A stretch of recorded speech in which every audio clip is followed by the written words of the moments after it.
If you play Chopin, I'll marry you." The janitor's response silenced the CEO. The night the CEO laughed, the sound echoed louder than the chandelier above the marble lobby. It was the kind of laugh that crushed invisible dreams, the kind that reminded everyone who belonged on top and who existed only to clean the floors beneath them. No one noticed the janitor at first, standing quietly near the grand piano that had not been touched in years, his uniform faded, his hands rough from chemicals and cold water. Yet in that exact moment, something fragile and powerful was about to rise from the silence, something that would stop a room full of powerful people in their tracks. If you believe in kindness, hidden talent, and second chances, take a moment right now to like this video, share it with someone who needs hope, comment your thoughts, and subscribe to the channel. Your support helps stories like this reach hearts that need them most. The CEO's annual gala was always a display of excess. Crystal glasses, tailored suits, and polite smiles that never reached the eyes filled the hall. The piano at the center was mostly decorative, a symbol of culture rather than something meant to be played. Earlier that evening, the CEO's daughter, known for her sharp wit and impossible standards, had made an offhand remark that rippled through the room. She claimed that if anyone present could play Chopin the way her late mother once had, she would consider marrying them. It was meant as a joke, a challenge no one could meet, especially not in a room filled with executives who measured worth in stock prices. Not so. Applause and laughter followed, and the CEO enjoyed the attention, proud of his daughter's confidence and amused by the impossibility of her words. One by one, a few guests tried their luck, pressing keys with technical skill but no emotion. The music sounded expensive, polished, and empty. Each attempt ended with polite clapping and subtle disappointment. The piano remained a prop, the challenge unmet, the moment fading into another forgettable display of privilege. Throughout it all, the janitor continued his work. He had been cleaning that building for nearly 15 years, arriving before sunrise and leaving long after the last office light went out. No one knew much about him except that he was punctual, quiet, and invisible. What no one knew was that he used to clean pianos with the same care he once used to play them, that music had been his first language long before life forced him to speak another one. Years ago, poverty, loss, and responsibility had pushed his dreams into a locked room inside his chest, where they stayed, gathering dust but never dying. As the night wore on and the laughter settled, something inside him shifted.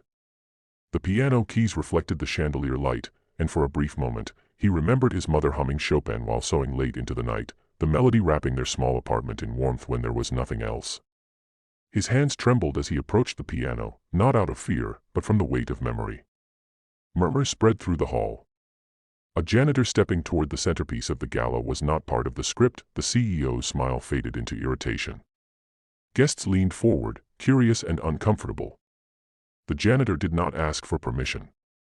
He simply sat, straightened his back, and placed his hands on the keys as if greeting an old friend after years of separation. When the first notes filled the room, everything changed. The sound was not loud, but it was alive. It carried longing, regret, love, and resilience in every phrase. The music flowed with imperfect beauty, like a life honestly lived, and the room slowly forgot how to breathe. People who had spent their lives chasing success felt something unfamiliar tighten in their throats. The CEO's daughter stood frozen, her confident posture melting into disbelief as memories of her mother came rushing back. This was not performance. This was truth. The janitor's hands moved with reverence, not to impress, but to remember, to release years of silence pressed into melody. Time seemed to fold in on itself, and for a few minutes, titles, wealth, and status ceased to exist. When the final note faded, the silence was heavier than applause. No one clapped at first because it felt wrong to break the moment. The CEO, a man accustomed to controlling rooms with a glance, found himself unable to speak. The janitor stood, nodded gently, and returned to his cart as if nothing extraordinary had happened. Yet everything had. In the days that followed, the story spread beyond the building. Employees whispered about the janitor who played Chopin like a memory brought to life. The CEO, shaken and humbled, began to see the building differently, not as a monument to success, but as a place filled with unseen lives and buried stories. His daughter sought out the janitor, not with laughter this time, but with questions, curiosity, and respect. She learned about the men who once studied music, who sacrificed his dreams to care for family, who never stopped loving the piano even when life took it away. Opportunity slowly replaced invisibility. The janitor was invited to play again, not as a novelty, but as an artist.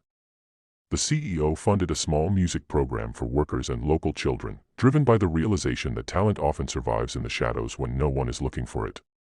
The building changed, not overnight, but in quiet ways that mattered. People began greeting each other by name. The piano was no longer decoration. Just before the ending, we have a special request for you. Please comment below and tell us what this story made you feel, or share a moment when someone underestimated you or someone you know.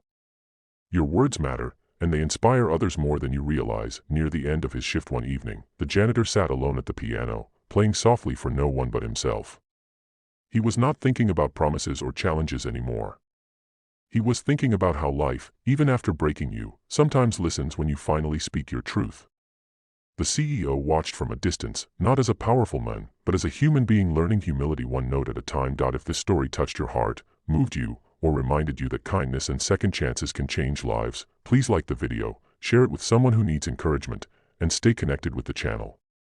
Your engagement helps keep stories like this alive, and together, we remind the world that sometimes the most powerful voices come from the quietest places.